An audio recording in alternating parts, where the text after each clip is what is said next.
there. I'd like to know how many you've written compared to a homeowner that has some pain.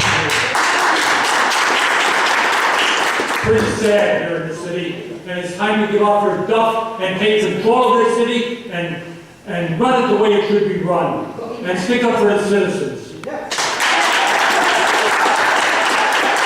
By the way, 4,317 Schenectady voters placed Mr. Riggi in that chair, and you have no right to take that.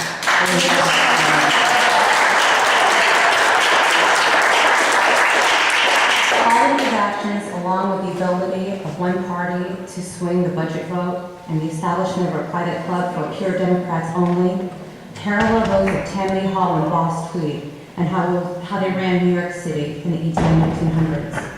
Actions of the Democrats on this council are killing any shred of decency and democracy the city has left. Instead of playing party politics, you need to realize that the taxpayers of this city should not continue to suffer because your egos are running politics.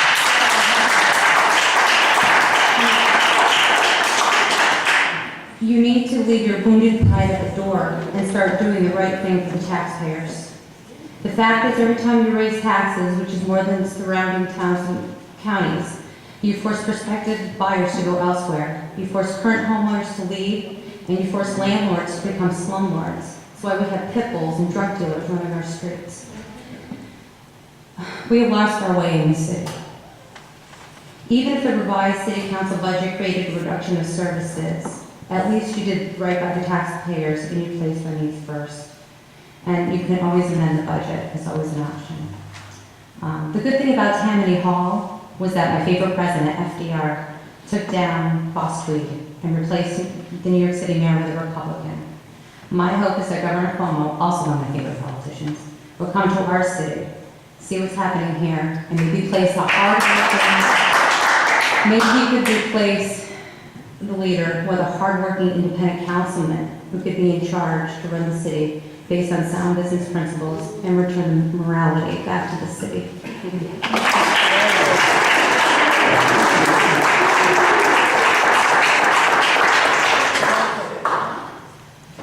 George Blair. We're gonna hold off on that. We'll catch it up in the newspaper. Okay.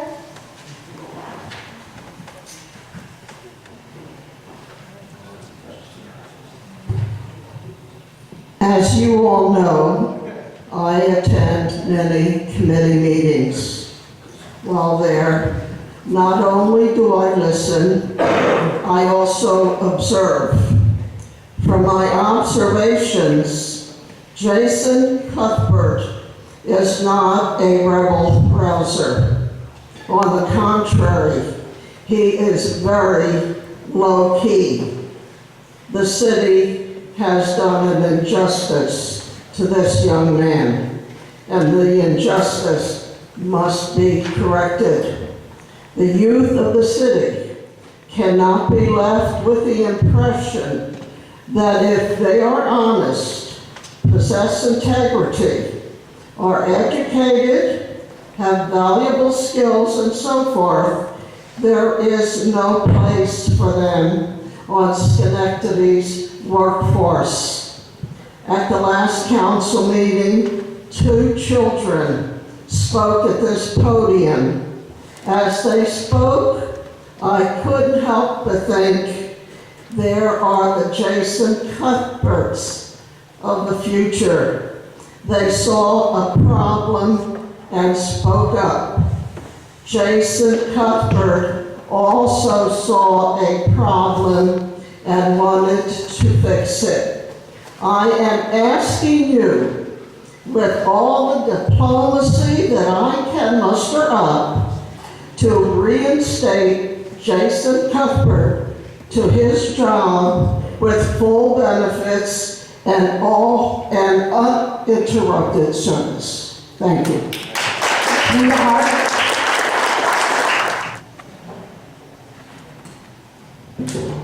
Thank you, Madam Chair. I just have to get a couple of things off my chest. And I'm not here to be a divisive part of the city council for sure. But Yes, I was included in all the deliberations, all the hearings, going through all the department heads.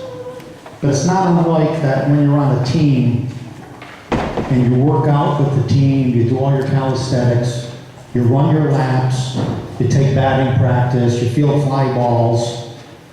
But then when it comes time for the game, you're on the bench. You know, and there's just, the legality wise, I understand that. But there's always spirits to every rule that's out there. Is that the true spirit of the rule? I think not.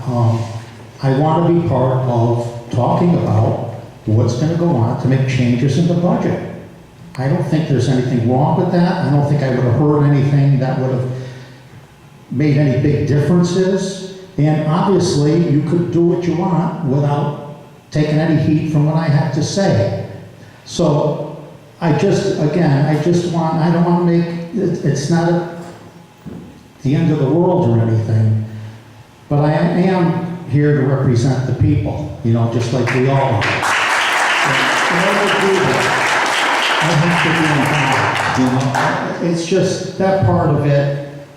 It's been a tough couple of weeks for me because of this. And I have to say that because that's from the bottom of my heart. I work hard for the city council and for the city of Schenectady, and I just ask him to be part of it. So, the things that, like I said, what bothers me is, yes, I was part of going to all the meetings like you all were, but it's kind of lousy what happened after that. I have to say that because that's the way I feel about it. I'm glad the ideas that were brought forth were considered and taken into consideration and eventually were voted on. But again, there's things that happen there when you're talking amongst yourselves that I don't hear. I didn't really know who was cut out of the budget, who wasn't cut out of the budget. I had to find out by looking through the amendments that were made.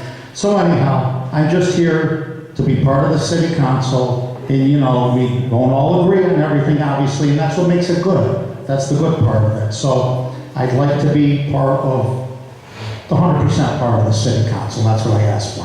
Thank you.